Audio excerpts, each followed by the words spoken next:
I thought we'd reached the end of the year last week, but some conversations just don't let you close the book that neatly.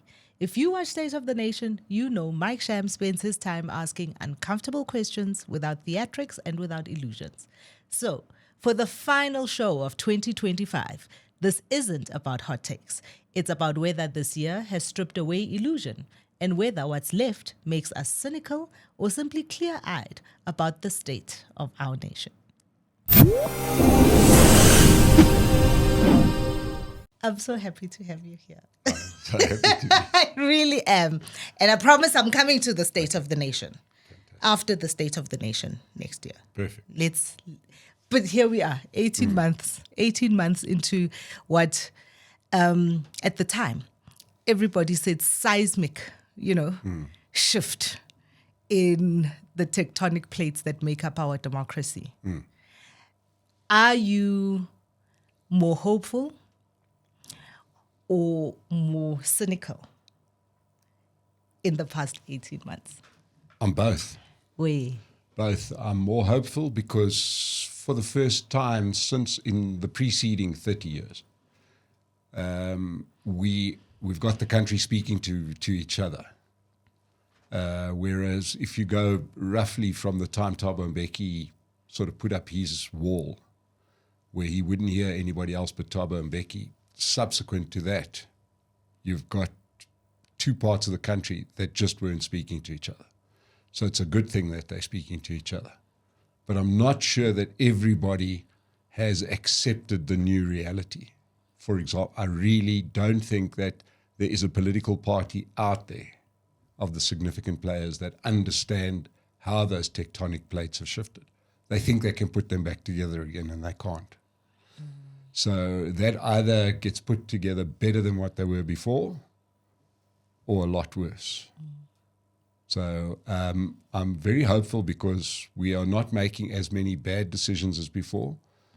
But where I'm concerned is that have the lessons really been learned? From what the voters said in the middle of last year. Yeah. I've been thinking a lot because one of the things that is dominating and interesting that you say talking to each other. One of the things that have been dominating the news cycle and therefore every conversation and the psyche of South Africans, the Madlanga Commission, Kampepe, and Gabinde. And I really would like to hear your thoughts on each one of those. And maybe we should start with the latest one, which has been quite interesting to watch the developments over the past week and a half. And that's what started out with Shamila Patoi asking, begging for this inquiry to happen into the fitness to hold office, and has degenerated into a shambles of Shamila. What have you been doing, girl? Yeah. What do you make of that? What do you make of this circus? I think that it really is, to me, a sad story of one person ill-suited for the time, and that happens. Wow. I think that she may have had a record somewhere.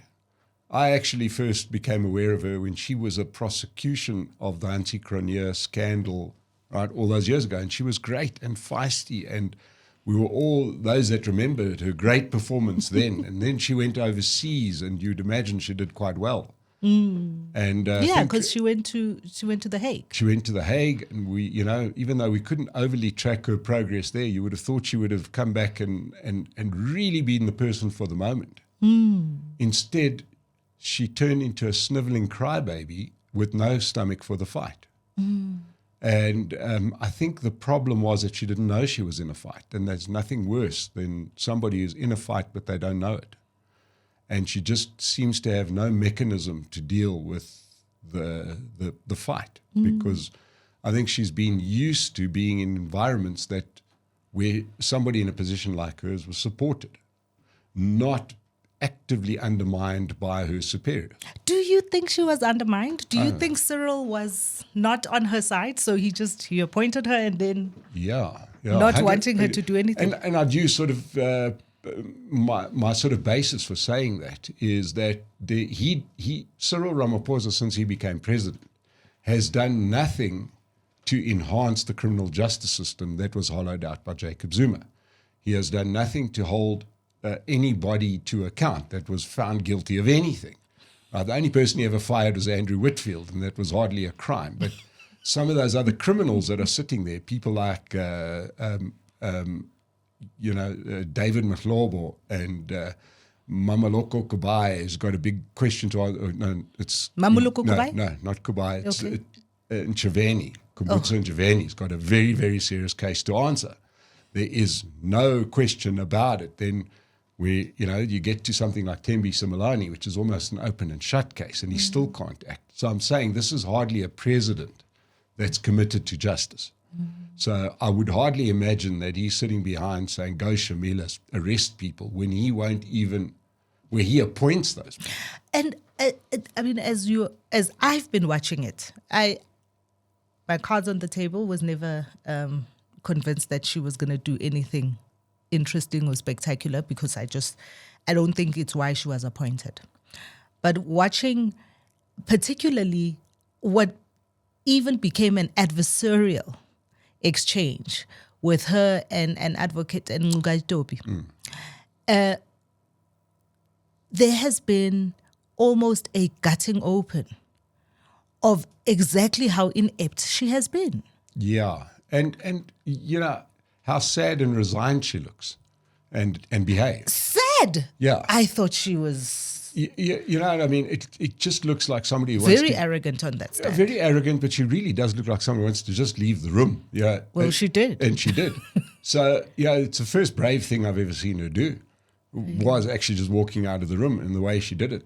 If she had shown a little bit of stomach for the fight when she was in the job, maybe it would have been different. But she's a non-event. The best thing I could say about her is that at least it doesn't look like she was promoting crime like some of her predecessors. But she certainly hasn't done anything about it other than complain. So she walks out, Yes. refuses to answer questions. And an interesting reference that was made by Ngugaitobi to that absconsion, as he called it, is that when another high-profile person absconded from an inquiry of same nature, there was dire consequences. Do you think there'll be dire consequences for her? I think they're going to try and, obviously we're referring to Jacob Zuma, contempt of court following the Zondo Commission walkout.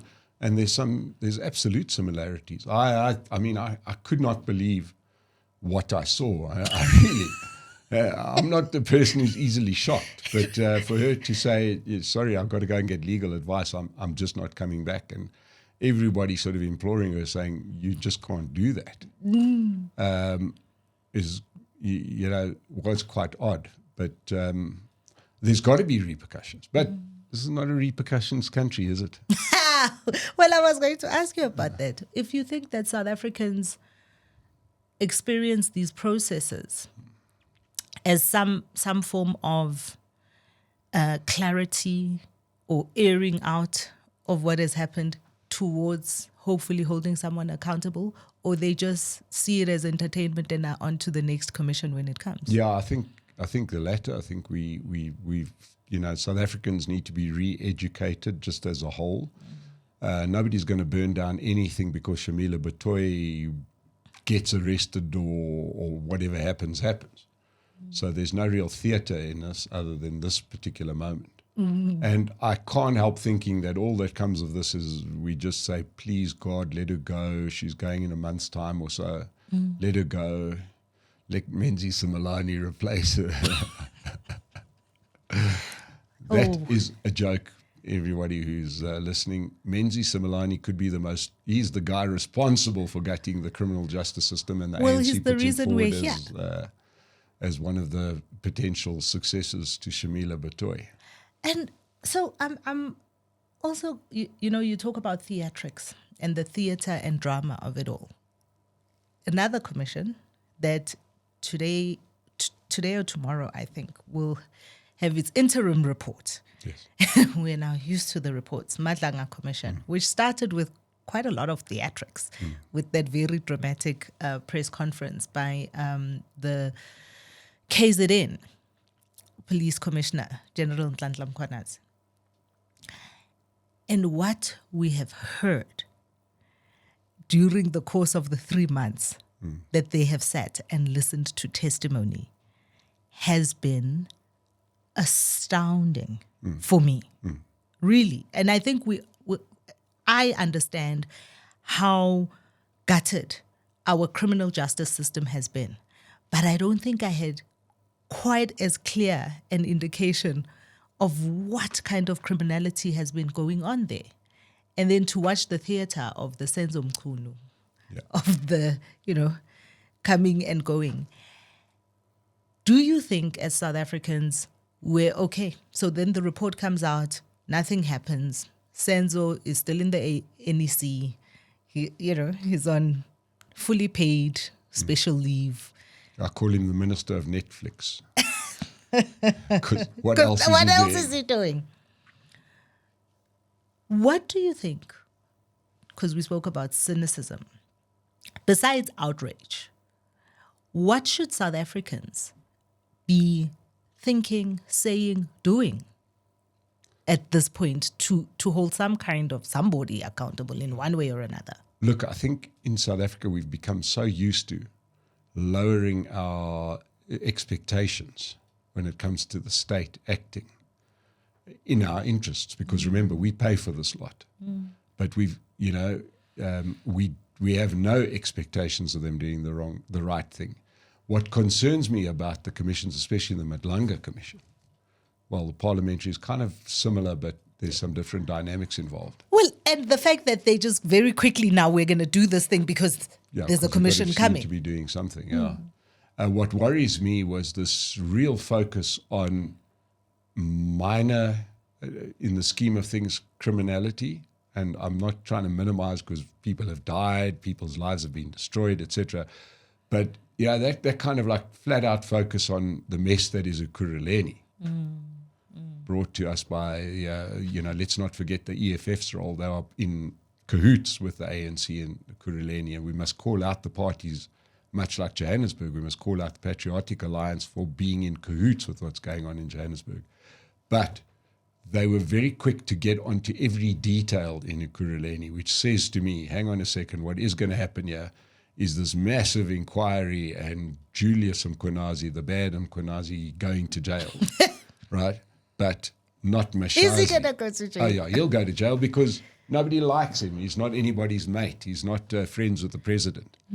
You're going to see Kat Matlala pay the price, but not Hangwani Maulutsi, because Maumela. I keep on getting names wrong. I'm getting into trouble here. But Maumela, why don't call him onto the stand? Or even Malefe. They can't find Maumela except he was seen at a wedding. Yeah, look, Tuesday. They found his cars, so one presuming he can't go anywhere in his Lamborghinis. But the point is that they seem to have their lower level victims, or perpetrators that they are going to act against. So Matlala will end up going to jail. Julius Mkhwanazi will go to jail, and maybe a few other people. But clearly there were political superiors that were providing cover for them, and nothing will happen to them. Do you think these are just distractions? I think it's sort of throwing us a bone, in South Africa. We'll do something. So here we go. You see, we did this inquiry. Okay, there you go. Now let's get on. Let's look forward. It's not going to help to look backwards. South Africa's our great appetite for dialogue and moving forward is also a bit of a downfall. Not a bit, it's a massive downfall. The fact of the matter is, some people did bring up the fact of the TRC. It was a long, arduous, messy process. And then you just put that in a big cupboard somewhere and you forget about it. And hope that soon, in 30 years later, everyone's forgotten. We love that kind of thing. We're amnesty country. So I think that it's too politically messy to clean it up. And one president hands over to the next president in the hope that he does something about it, and I'm off. Well, you bring up the TRC and the very big report, which is a good segue to Kampepe, which is about the TRC and all of these delays. Do you think that that is opening up a wound, or it truly is dealing with justice that has been delayed for so long? I think it's opening. I think that it's too long to call this justice. It's too long, literally. I'm saying that even if you go put that 80-year-old guy in jail who was 50 when we had the TRC, that was justice. To put the guy in jail when he's 80, it sort of, it's like catching people that were responsible for the Holocaust 50 years later. I don't think those victims feel much better. So I think that it's just a show of we doing something, but I don't think that it was done. Of course, the biggest issue with the TRC was that there were two sides to it. Everybody forgets the other side, and the reason why it ended up in that truce was that there were some real abuses being done in the name of the struggle. So if you started to get away old white generals, then you also had to put away some comrades that had done some pretty bad things. So it was pretty easy just to say, we'll come back to you and shelve it for 30 years. It was one of those dirty deals. I don't know if I agree with you about, if I think about the Holocaust experience and Germany hunting people down all the way to Argentina, because I do think that there is a level of closure on both sides that is required. And in fact, because it hadn't been dealt with for so long, has created a festering wound, as it were, for a lot of South Africans, and even the young ones who shouldn't have any of this shit to deal with. It has now become a space to rewrite history for a lot of people. I think also with the megaphone that is social media and the way that has become weaponized, it's been fascinating to watch how history has been revised by a lot of people. Yeah, and especially, I can speak to history that I lived through. And you want to say, guys, it wasn't like that. And if the story must be told in its completeness, I agree with you. It would be great to see something happen. But quite clearly, you're waiting for that point that it almost becomes irrelevant, just on the punishment level. There's that word in South Africa that we try to avoid, which is punishment.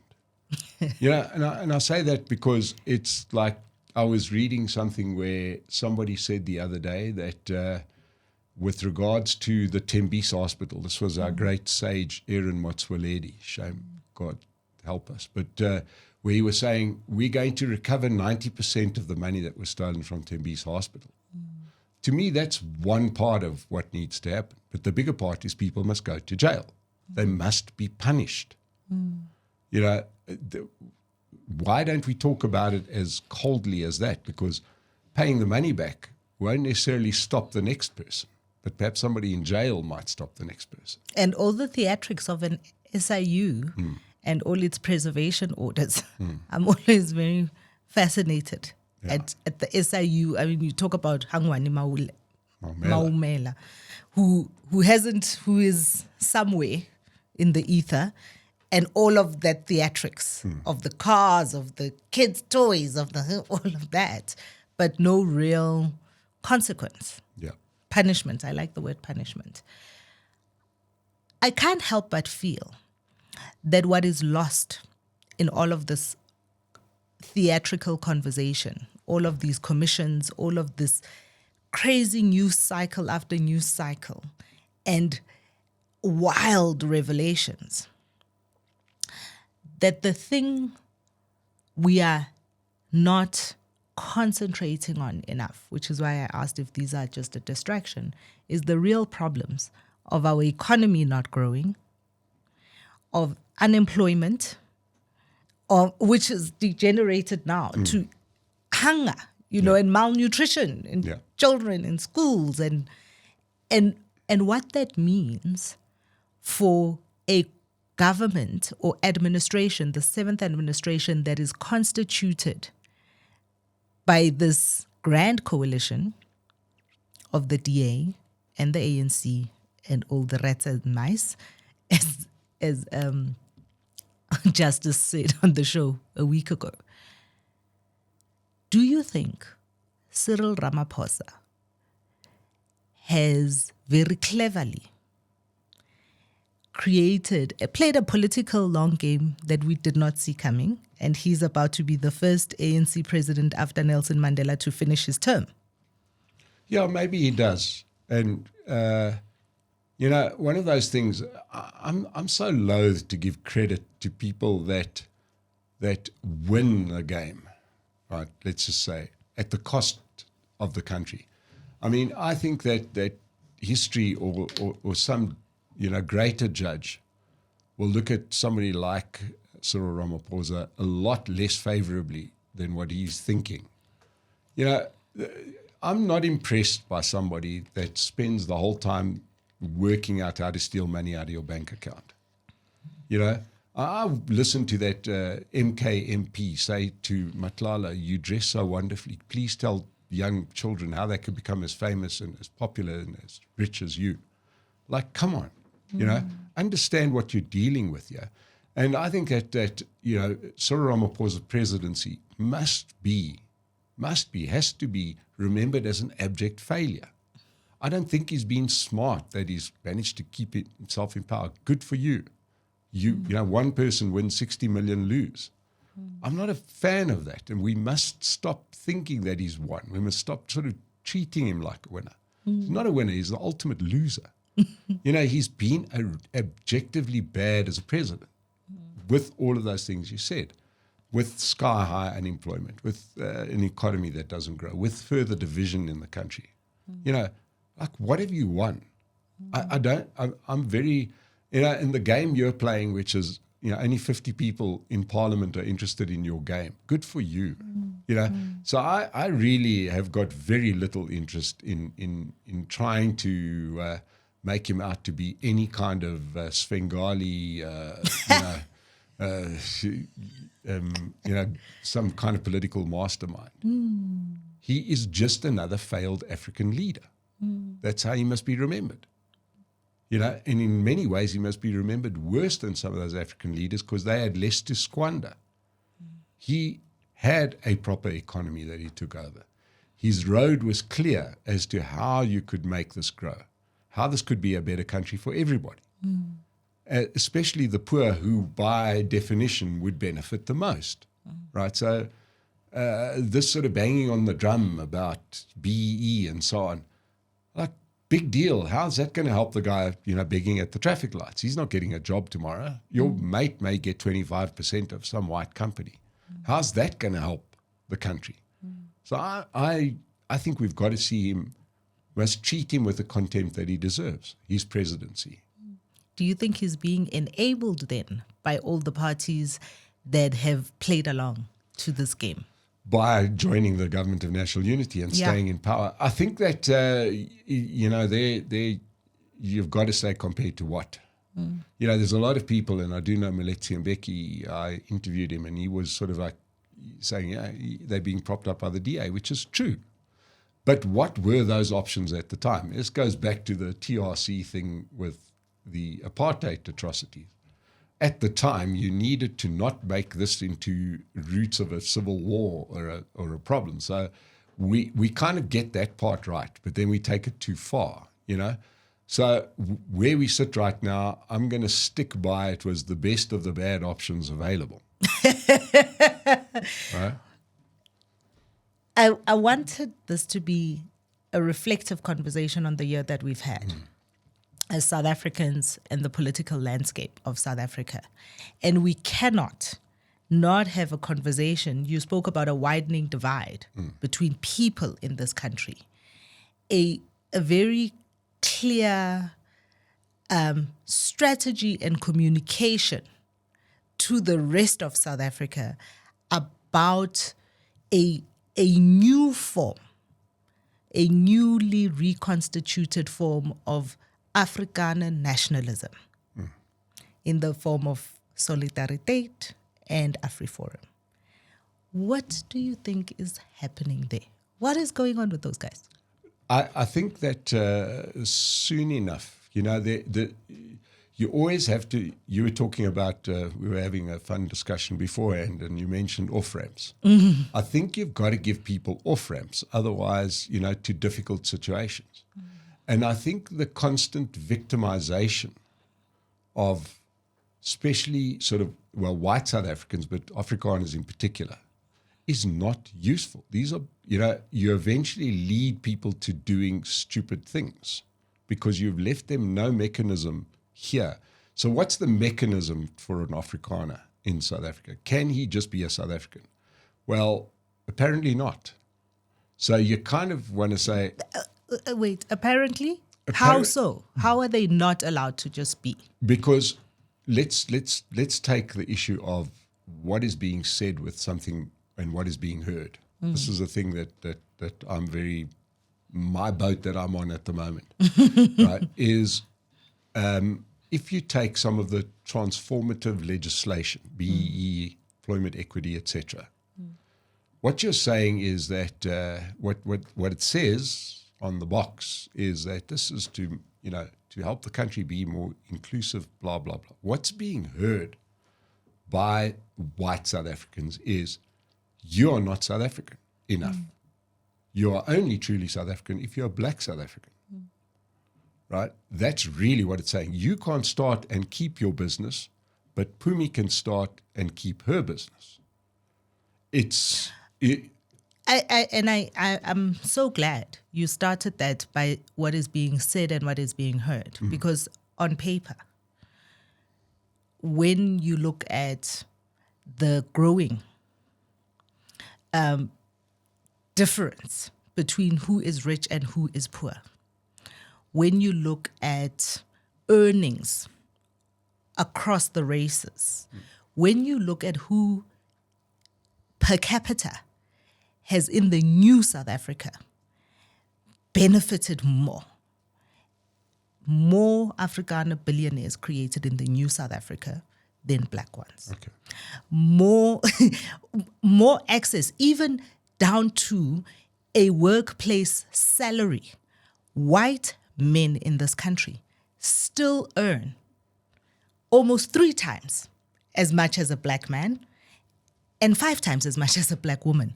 So, and on paper, when you look at all of that and you look at who has really gained wealth and who has been offered a grace beyond measure and what is heard, the victimization, I think, is one that is taken much like offense and not given. Okay, so we've got to be careful with those statistics.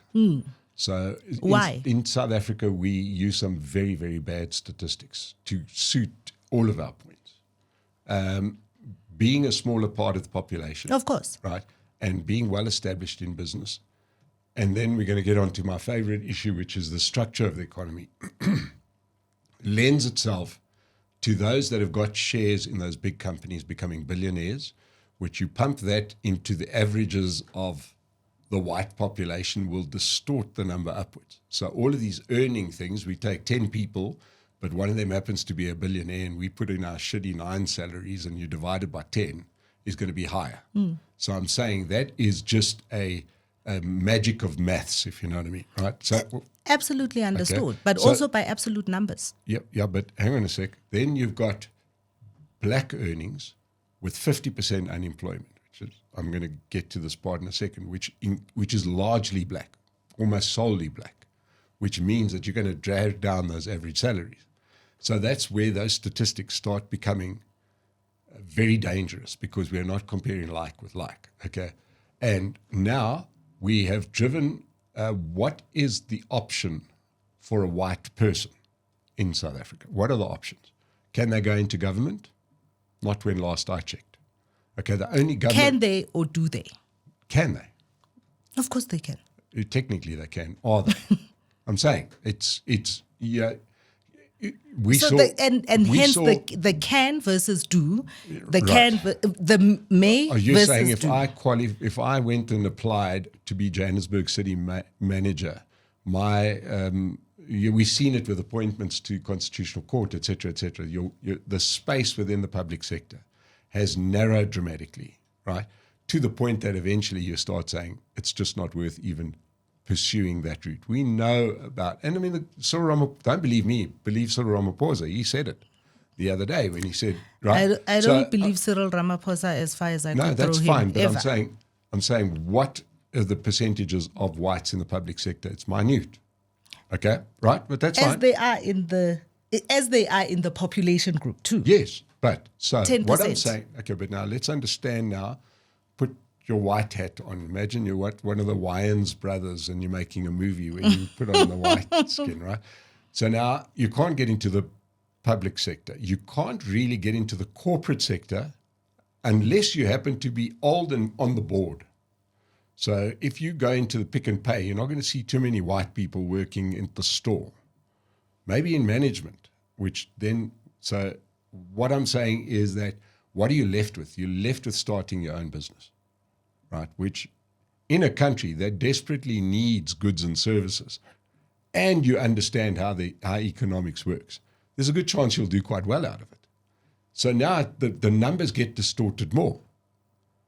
Do you understand what I mean? I'm saying that you can't. I hear what you're saying. You're making we're busy making some weird rules that in so many ways will enrich the white population, but disempower the white population at the same time. So it's kind of like this weird situation that is solving itself in a terrible way, and that is it's solving itself through mass immigration of young white people. I would say to you that the statistic of young people, black and white, leaving this country is astounding. Yes. Okay? And that is a function of an economy that is stagnant. So, we've had people on the show having a conversation, and a really dear friend of mine who's recently moved to the UK, who, when he arrived in London, was able to create a network of over 200 young black professionals. Right. So, I mean, that's a function of an economy that's completely fucked. But now, I would love to interrogate that more, because I've just, as you know, come back from a wedding of a young person who's a very close friend of my daughter's, and these are super duper stars. All of them have left. I was in a room of 150 people, of which only the old people were living in South Africa. Everybody else comes out here for the weddings. They're all highly qualified, and they're across the color chart, right? This was really a Castle Lager commercial if you go into that place. So you got to say to yourself, if ever we needed proof, here you got the best of the best. You created laws to work supposedly in their favor, and they're choosing to go to a place where they do not have those advantages.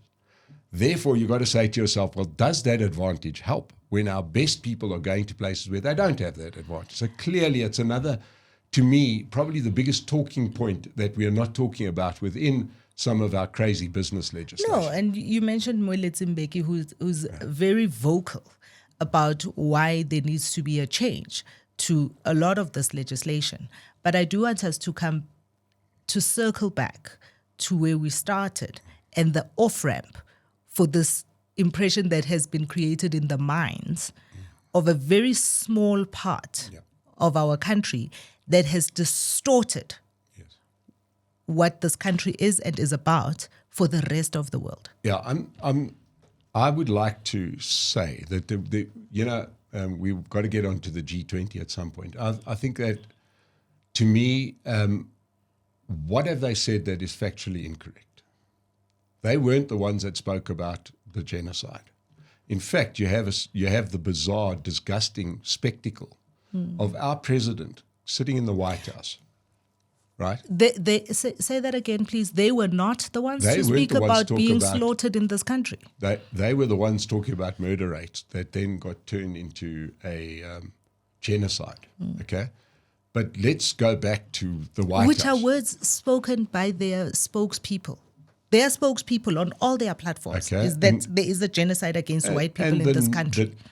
Against farm murders. It was a farm thing, right? Where the murder rate is completely disproportionate. It is high. We just had a conversation about statistics and the Yes. weird maths. But what I'm saying is it's a high. But now thing the weird because maths is working in your favor. No, wait. I'm talking about there are statistics on farm murders, right?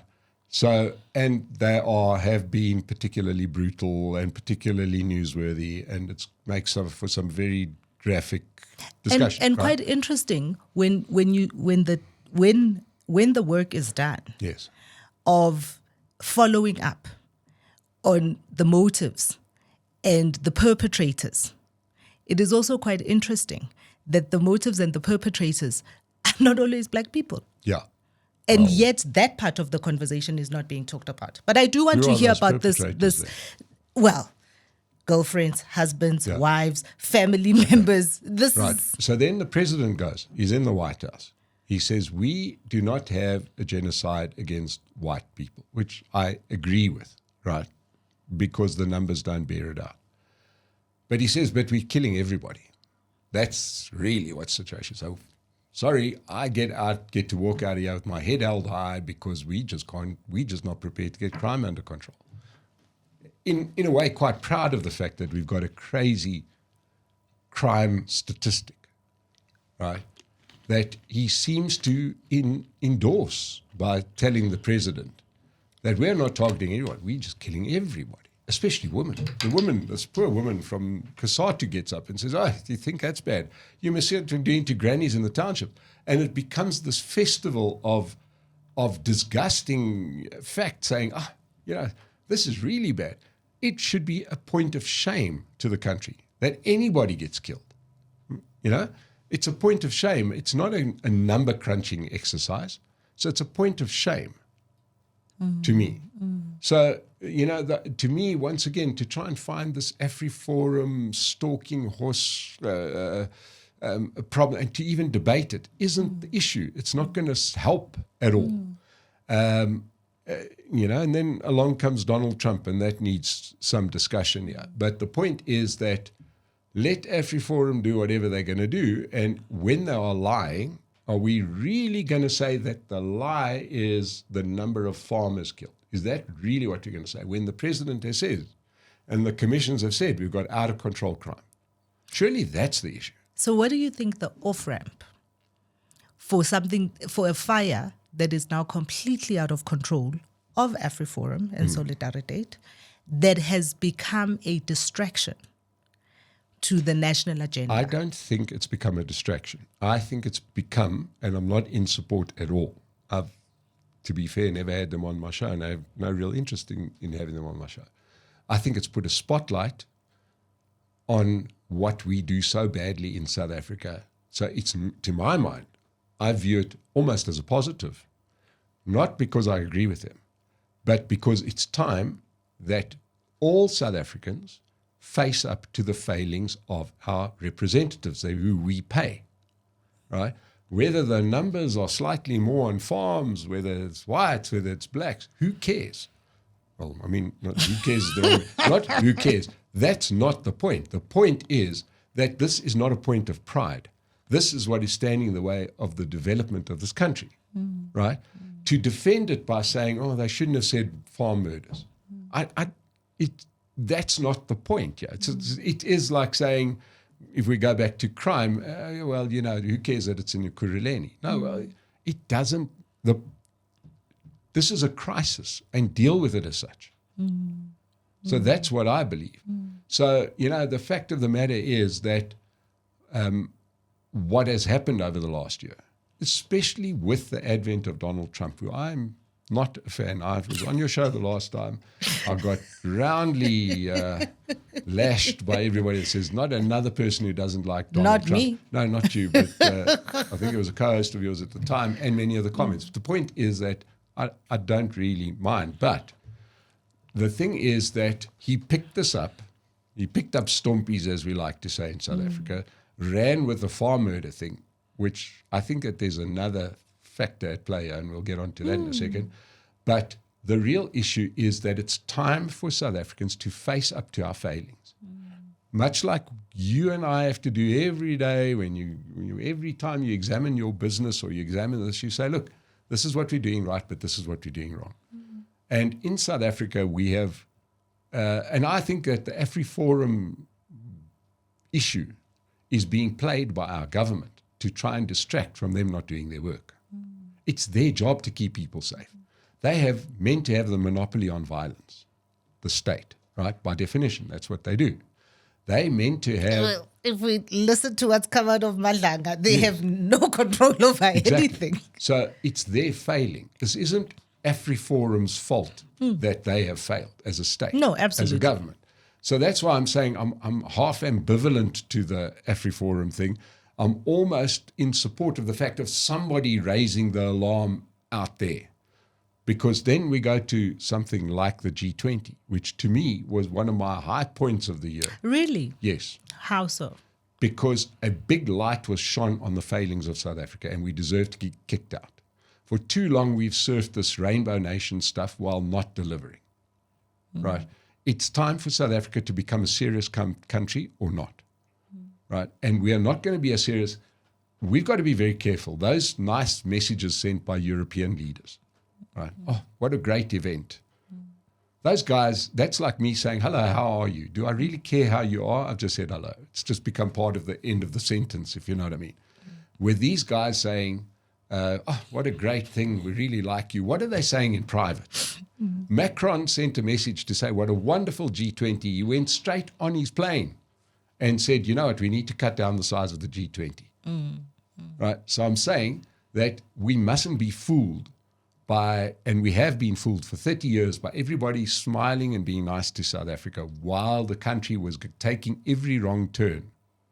So we need to get very serious about it. And, you know, people like us, we need to start saying the AfriForum thing is not the issue. The issue is governance, right? We're not going to go and count bodies. I don't think that helps anybody. The problem is the government not governing. So I would be delighted for us to get kicked out of the G20 and for us to earn our way back in. When we got in, we were the 26th biggest economy in the world. We're now the We got in where... Because of Thabo Mbeki and Obasanjo, I always forget the third guy. There is a G20. They went to Japan to advocate for having a conversation, not without us. Now we're the third biggest economy in Africa. Well, numbers. If you ask the Nigerians on any day. Okay. But we and declining because everybody else on the continent is growing. We are not. So, you know, at what point do we have to get to 100 before we start facing up to our failings? Where do we get to before we actually start saying, perhaps we should look in the mirror? So, you know, you talk about the spotlight being shone on the failings. I think the bigger spotlight that was shone for me with G20 and the preparations and the month before, even though they had a year knowing it was coming here, is how quickly and easily various components of this government could gear up to create the set piece. Yeah. So that was one of the things that I'm like, I hope going into the local elections next year, South Africans remember that when the world was coming here, these guys were able to get their act together to do something. Yeah, and I called it, do you know about Potemkin villages? Right? And that well-known Russian sort of construct where it's not really a village, it's a facade of a village. And that's what we did, right? And well, didn't Putin fly in snow to Sochi? Yeah, and here we are. And all we know for sure is by the time the government election rolls around next year, the grass has grown again. You know, I did that thing where I actually drove from the Cape to... Where? From a wedding down in the Winelands, and I drove back home. And it's visible. It's jarring to come back to what's meant to be the biggest city in Africa, or whatever we like to call Johannesburg, and the street lights don't work, and the traffic lights don't work, and you don't see an official. And in Cape Town, I was trying desperately to see a street light that wasn't working and couldn't find one. And you go through the Huguenot Tunnel, and every single one of the strip lights is working. There's a little tunnel down in the south of Johannesburg. It's probably about 100 meters long, and about 20% of the lights work inside of it, and that thing's only about 15 years old. So you start saying to yourself, it's manifestly different. But it's up to people in South Africa to start saying, we refuse for you to distract us when we vote. The distraction, and that's why I've got a problem with the whole sort of AfriForum thing, only because it's such a distraction. Whether they're telling the truth, who cares? Really, I honestly say, who cares? Where are they lying? Where are they lying about the government failures? So what do you think South Africans at this moment in our democracy, as we roll to the end of the year and most people spend the time kind of reflecting, how do you think South Africans should be seeing this moment in our democracy? Should they be more clear-eyed about what we have? They should be a lot more selfish. It's time for South African voters, everybody who's listening to us, to be selfish. Vote in your own interest. Now, that's a double-edged sword, because I'll tell you where, if we look forward to the local government elections, where I'm very, very concerned. And that is the people that are voting selfishly are those people, for example, now we're talking at local government level. Right? I have my studios in Parkhurst. You can walk around the block and see three houses in northern suburbia that are connected to the street lights for electricity. In other words, they're not paying for the electricity. Really? Right? Why would that person vote for the DA when they know that the DA will probably fix that? He's getting his electricity for free while the rest of us have to pay. So if you ask that person to vote in his self-interest, he's going to vote for Dada Marero because he knows that the guy's bloody Well, it's useless. not going to be Dada Morero. Well, it's going to be whoever. Loiso. Yeah, well, she was Masuku. already pinged for corruption. So, she's not about to fix it.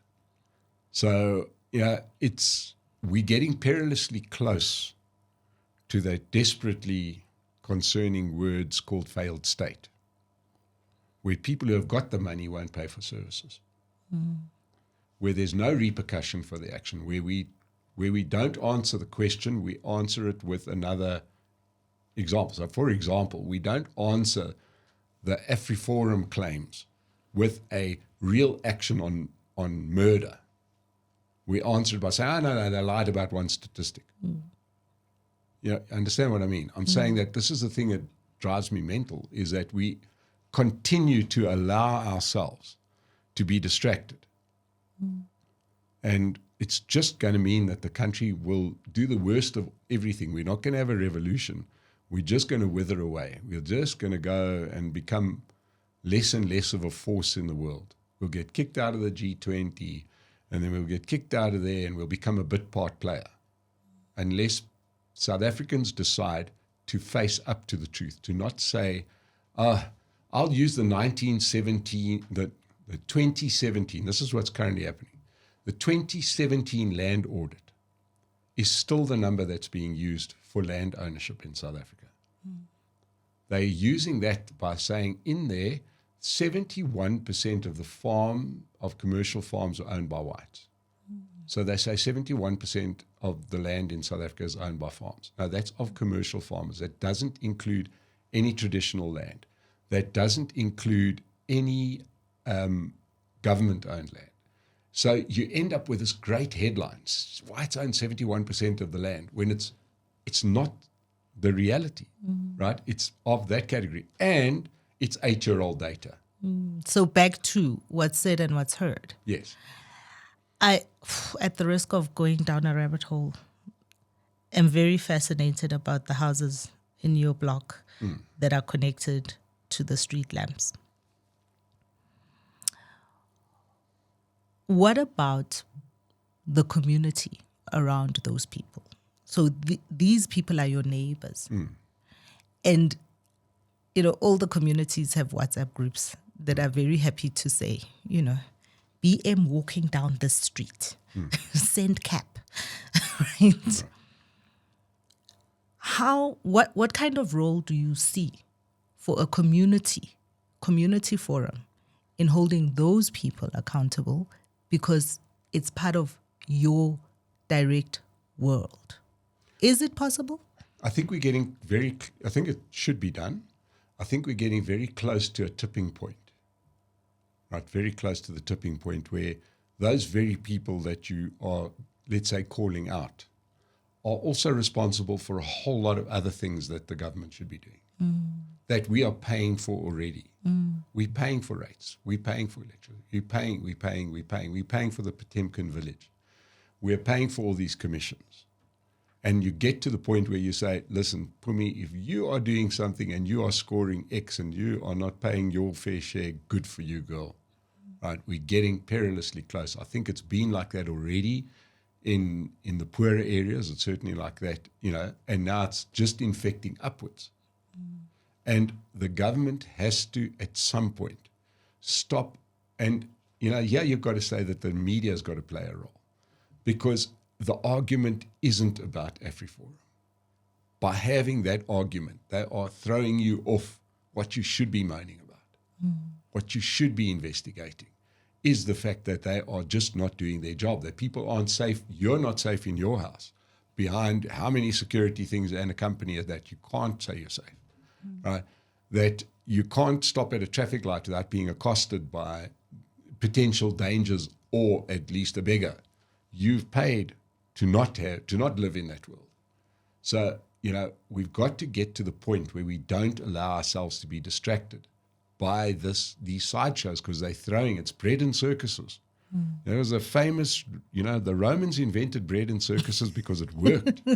Gladiators, blood sports. When people are getting angry, you give them a circus, you give them some bread. They say, wow, we went to the circus, we had a great time, and came home to all this bread, it's wonderful. No, it's not wonderful. It's a failure, and we've got to keep that light shining very brightly on the state that is not doing what they're meant to be doing. And now that includes all those other parties that are in the GNU as well. And at local government level, we live in Johannesburg, we've got to shine a light on the ANC, the EFF, and the Patriotic Alliance for keeping this mess alive and understand what it is. And we can't sit back and say, AfriForum's lying about farm murders. I think that's a fantastic place to end. That we have to keep shining the light, and we have to be aware and not distracted. I love that.